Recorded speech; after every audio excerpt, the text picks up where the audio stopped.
इस नए शो का नाम है डिकोड। यह भारत के दिल को समझने की एक यात्रा है और यह सिर्फ एक शो नहीं बल्कि आपसे एक वादा है। हर खबर की गहराई में उतरने का वादा, कठिन खबरों को सुलझाने का वादा और उन कहानियों को आपके सामने लाने का वादा जो हमारे देश की आत्मा को गढ़ती हैं। हमारे किसानों के खेतों से लेकर युवाओं के सपनों तक, हमारे जवानों की कुर्बानियों से लेकर भारत के सपने तक, हम सब कुछ आपके लिए डिकोड करेंगे। हर कहानी का एक सच होता है, हर सच की एक आवाज होती है और हर आवाज को एक मंच चाहिए और इस मंच से हम और आप एक साथ जुड़ेंगे, एक साथ सोचेंगे और एक साथ आगे बढ़ेंगे, क्योंकि भारत की कहानी आपकी कहानी है।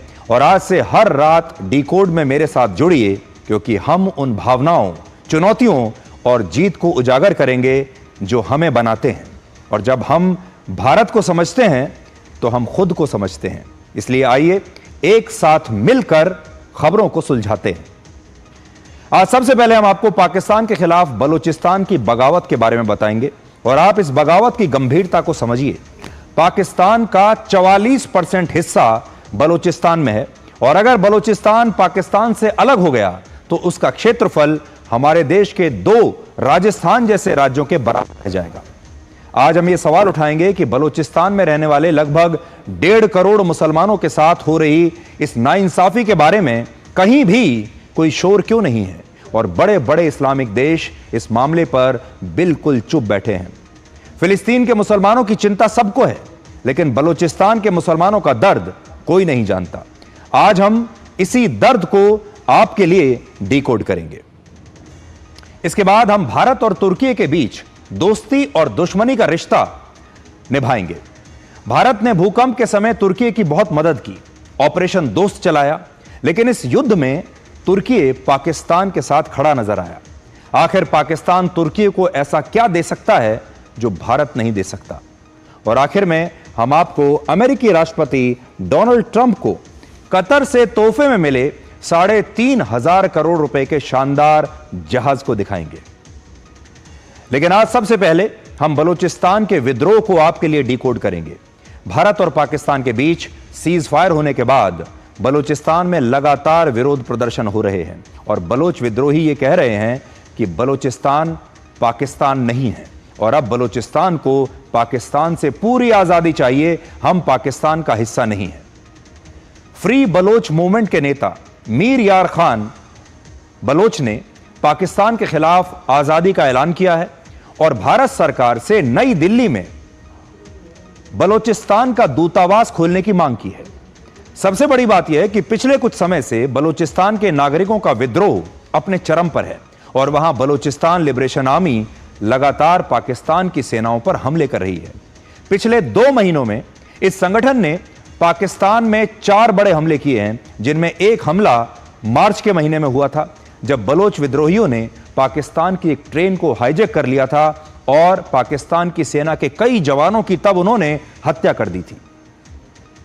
बलूचिस्तान की आजादी के लिए जो लोग संघर्ष कर रहे हैं उनमें कई लोग लापता हो चुके हैं और इनका अभी तक कोई पता नहीं चला है। इनकी संख्या हजारों में है, लेकिन इसके बावजूद बलूचिस्तान की हिम्मत टूटी नहीं और वहां के लोग यही कह रहे हैं कि अब पाकिस्तान से उनके आजाद होने का वक्त आ चुका है।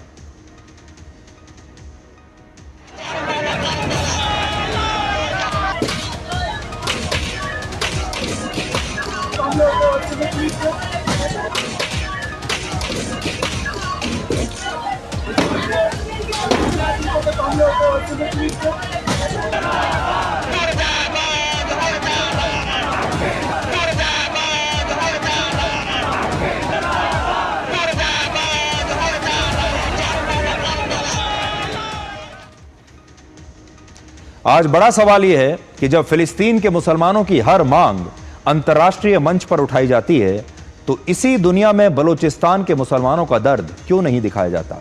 बलूचिस्तान दक्षिणी पाकिस्तान और ईरान की सीमा पर स्थित पाकिस्तान का सबसे बड़ा प्रांत है और पाकिस्तान का 44% क्षेत्रफल सिर्फ इसी प्रांत में है और आप इसे आधा पाकिस्तान भी कह सकते हैं। मैं पूरी स्क्रीन पर आपको यह दिखाऊंगा और आप ध्यान से इस क्षेत्रफल को देखिए।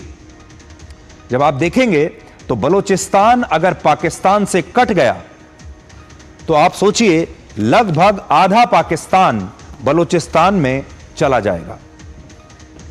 44% क्षेत्रफल पाकिस्तान का बलूचिस्तान में है। इससे भी बड़ी बात यह है कि बलूचिस्तान प्राकृतिक संसाधनों के मामले में पाकिस्तान का सबसे अमीर प्रांत है। यहां पर तांबा, गैस, कोयला और गोल्ड यानी सोने के बड़े बड़े भंडार हैं।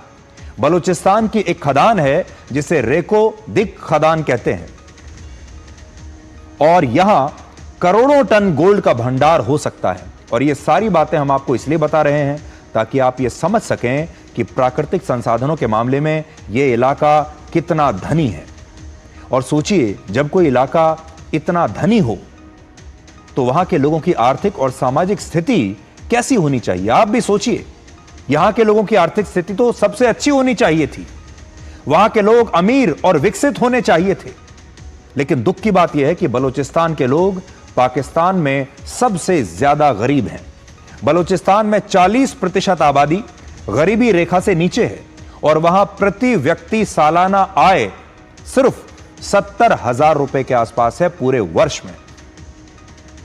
आप सोचिए, इसका मतलब यह है कि एक औसतन बलूचिस्तान का नागरिक एक महीने में सिर्फ 6,000 रुपए कमाता है। एक महीने में 6,000।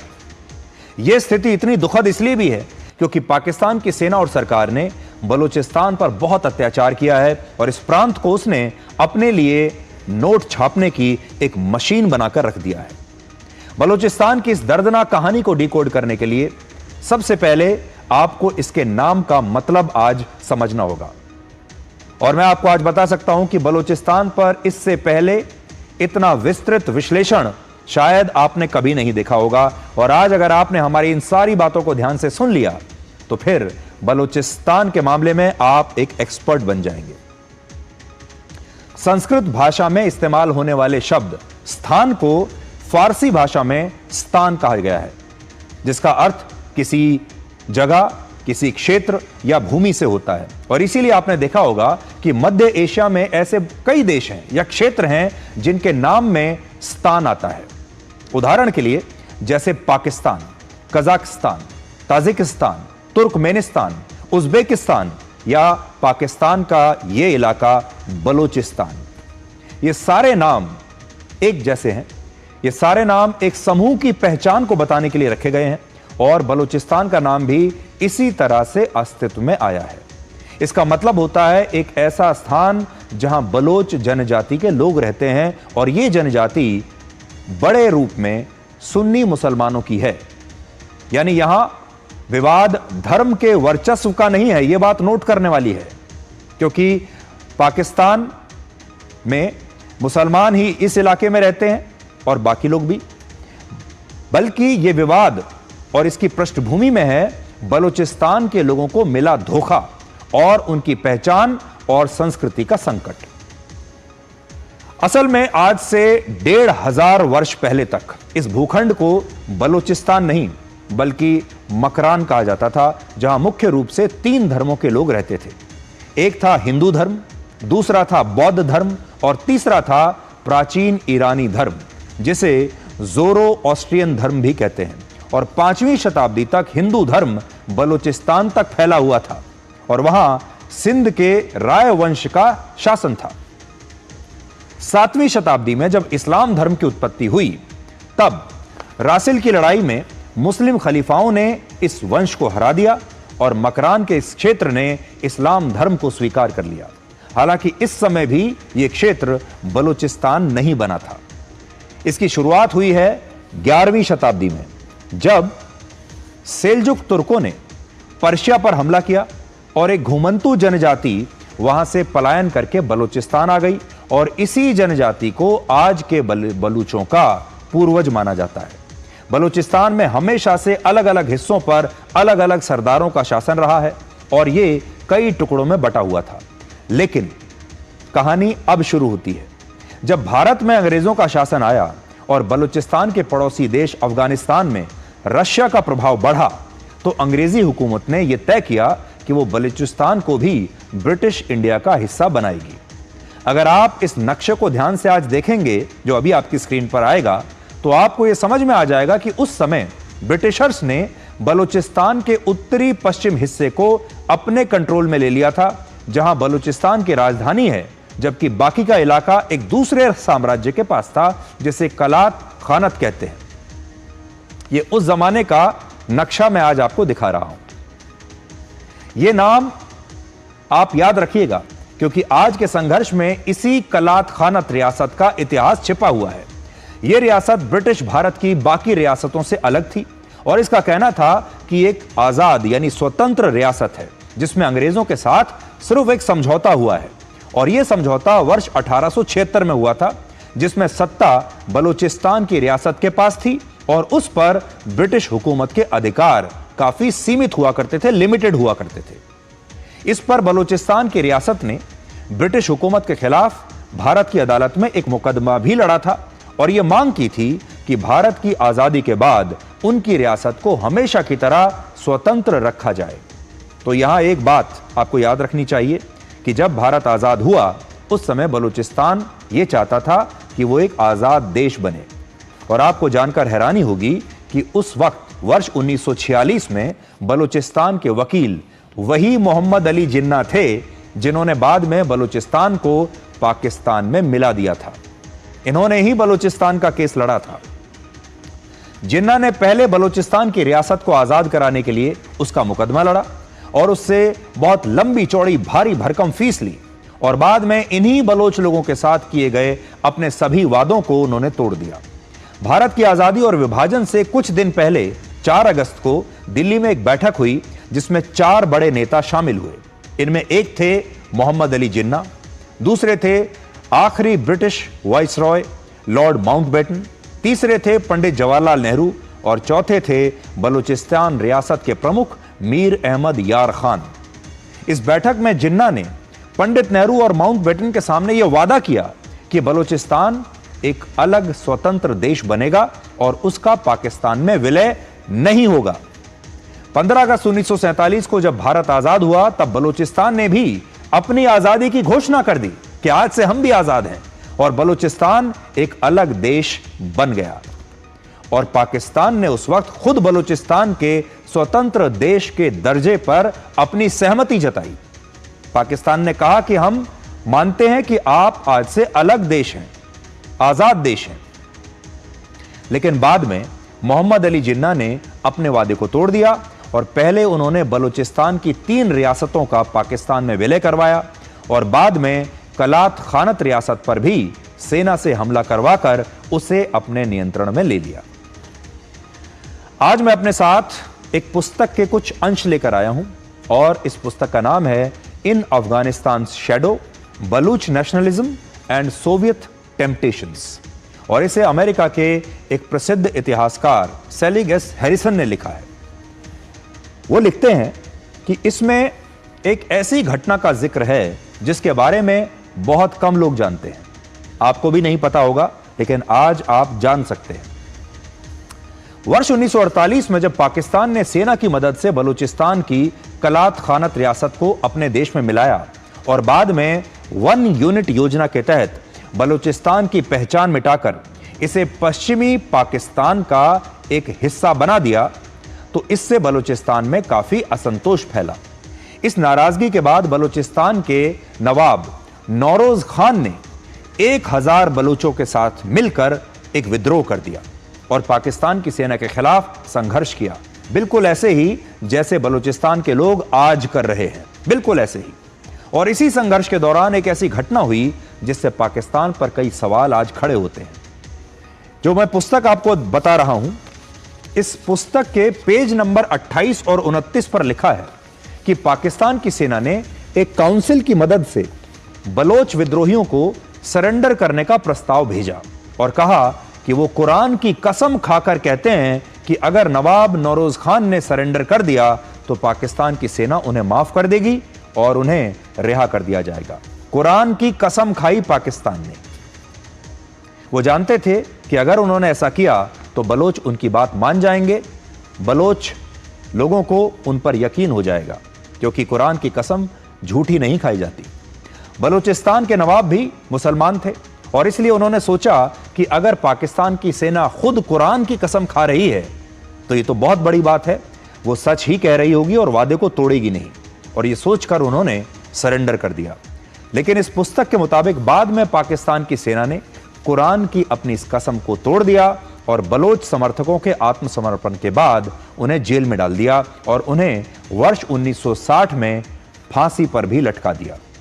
बलूचिस्तान के मुसलमान आज भी ये बात कहते हैं कि पाकिस्तान की सेना ने कुरान की झूठी कसम खाकर बहुत बड़ा पाप किया था और उनके विद्रोह की ये भी एक बहुत बड़ी वजह है। मैं आपको उस पुस्तक का एक अंश पढ़कर बताता हूं।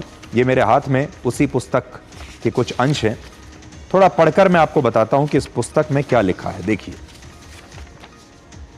1960 के शुरुआत में पाकिस्तानी सेना के अधिकारी बलोच विद्रोहियों से मिले। बलोच राष्ट्रवादियों के अनुसार पाकिस्तानी सेना ने कुरान की शपथ ली और कहा कि वो नौरोज खान और उनके साथियों को सुरक्षित बाहर लाने का रास्ता देगी, जिसके बाद नौरोज खान और उनके साथी हथियार डालने के लिए तैयार हो गए।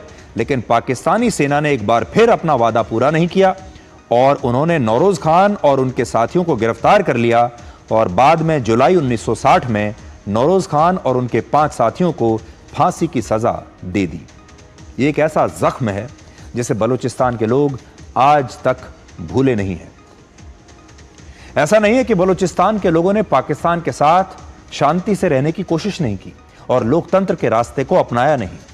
वर्ष 1970 में जब पूर्वी पाकिस्तान बांग्लादेश नहीं बना था, तब पाकिस्तान के तत्कालीन राष्ट्रपति और आर्मी जनरल याह्या खान ने पूरे पाकिस्तान में नेशनल असेंबली के चुनाव कराए और इन चुनावों में 2 बड़ी घटनाएं हुई थी।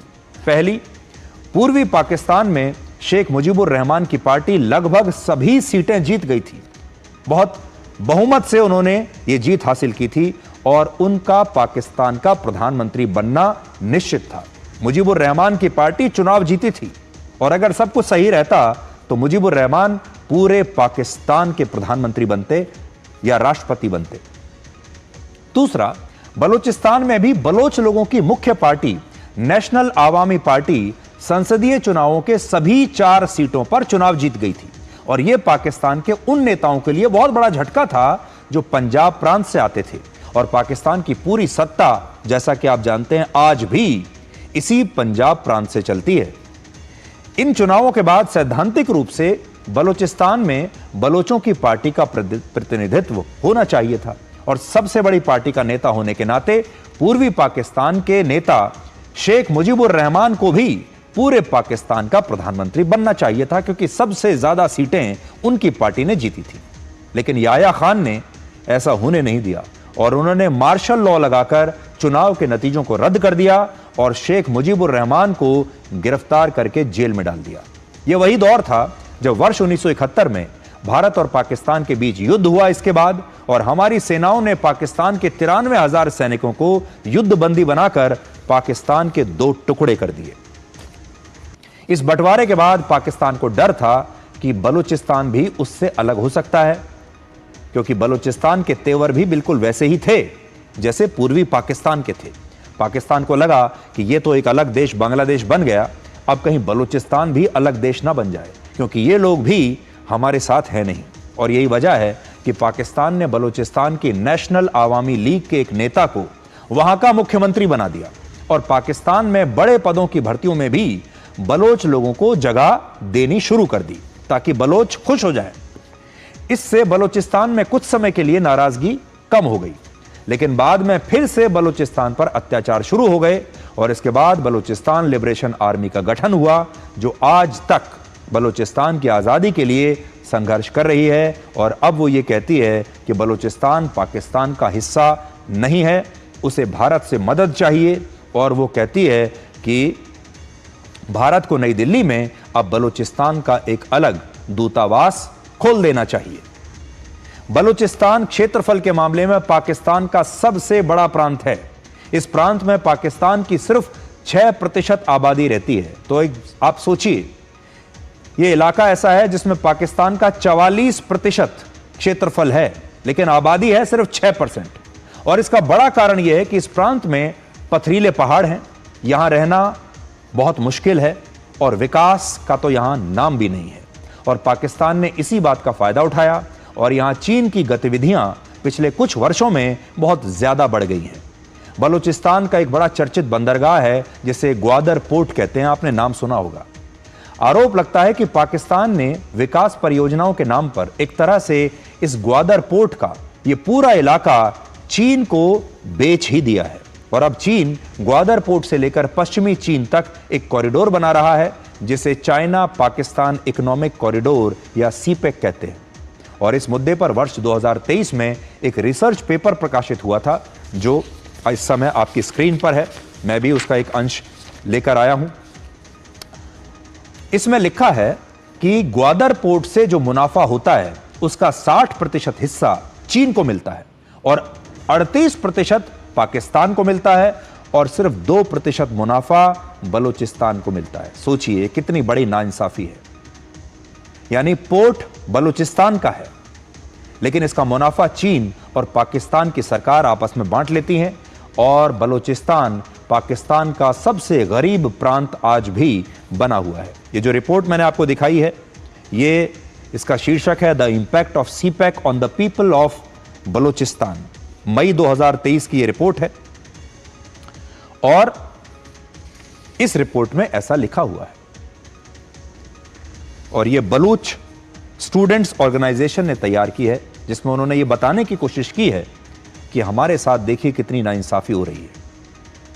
अब आप ये देखिए कि अगर बलूचिस्तान पाकिस्तान से अलग हो गया तो फिर क्या होगा। ऐसा होने पर पाकिस्तान का कुल क्षेत्रफल सिर्फ 5,34,000 वर्ग किलोमीटर रह जाएगा जो हमारे राजस्थान जैसे 2 राज्यों के क्षेत्रफल से भी छोटा होगा। इतना सा पाकिस्तान रह जाएगा। दूसरा, बलूचिस्तान की आजादी से वो ग्वादर पोर्ट पाकिस्तान खो देगा और चीन का भी ये इकोनॉमिक कॉरिडोर बनाने का सपना अधूरा रह जाएगा। और यही कारण है कि पाकिस्तान बलूचिस्तान के मुद्दे पर दुनिया को गुमराह करने की कोशिश करता है और बलूचिस्तान के साथ हुए धोखे को भी वो कभी स्वीकार नहीं करता। आज यहां पर हम एक और मुद्दे को आपके लिए डिकोड करना चाहते हैं और यह मुद्दा हमारे इतिहास से जुड़ा हुआ है। अब इसको देखिए आप कि इसमें क्या है।